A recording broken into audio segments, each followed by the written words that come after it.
Le fait de servir ou de recevoir du vin ou du jus de raisin pendant la communion est un débat qui peut être très conflictuel.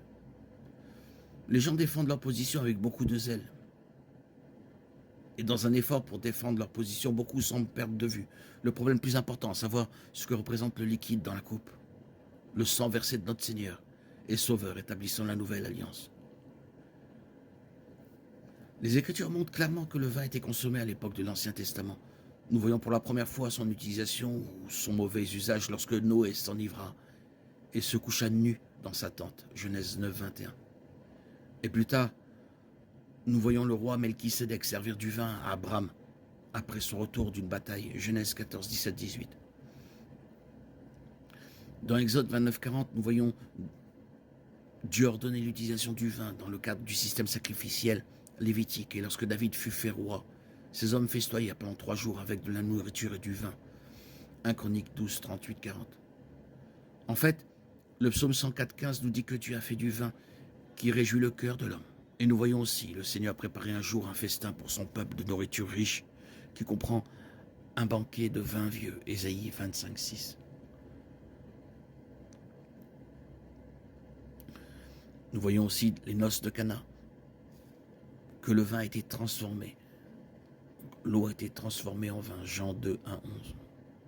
Et notre Seigneur lui-même n'a pas seulement bu du vin, mais il a dit qu'il en boirait aussi au ciel avec nous, Luc 3, 37, 34, Matthieu 26, 29. De plus, l'apôtre Paul a demandé à Timothée d'utiliser du vin au lieu de seulement de l'eau, afin de soulager son estomac, 1 Timothée 5, 23. Malgré la fréquence avec laquelle nous voyons l'utilisation du vin tout au long de la Bible, il est tout aussi clair que l'ivresse n'est jamais acceptable. En fait, Éphésiens 5, 18 le dit très succinctement. Ne vous enivrez pas de vin car c'est la débauche. Comme indiqué, les partisans de la consommation de vin ont clairement beaucoup d'écritures à leur disposition pour soutenir leur position et les exemples donnés tels que je les ai mentionnés, à l'exception bien sûr de Noé, qui nous montre comment le vin, lorsqu'il est utilisé correctement et avec modération, peut en effet être une bonne chose. Ceux qui estiment que le vin ne doit pas être utilisé avancent également des arguments convaincants, et il convient de noter qu'ils ont eux aussi des références scripturales à citer pour appuyer leur position. Proverbe 4, 17. Car ils mangent le pain de la méchanceté et boivent le vin de la violence. Proverbe 23, 29, 32. Pour qui le malheur, pour qui la tristesse, qui a des conflits, qui a des plaintes, qui a des blessures sans cause, qui a les yeux rouges, ceux qui s'attardent sur le vin, ceux qui essayent le vin mélangé. Ne regardez pas le vin quand il est rouge, quand ça scintille dans la tasse et descend en douceur. À la fin, il mord comme un serpent et pique comme une vipère.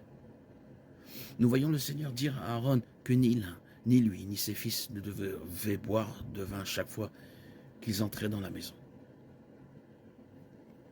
Quant à l'utilisation du vin ou du jus de raisin dans la Sainte Seine, il n'existe pas de règle biblique stricte qui stipule que l'un ou l'autre est préférable ou acceptable. Pour ceux qui utilisent du vin, il est certain que si quelqu'un refuse de boire la coupe à cause de sa teneur en alcool, il s'agit d'une préoccupation légitime. Ou si quelqu'un est distrait d'une manière ou d'une autre en s'approchant de la coupe, il s'agit également d'une préoccupation légitime, car cela peut l'amener à perdre de vue le véritable problème et ainsi à négliger le commandement même du Christ qui nous demande de faire cela en mémoire de lui.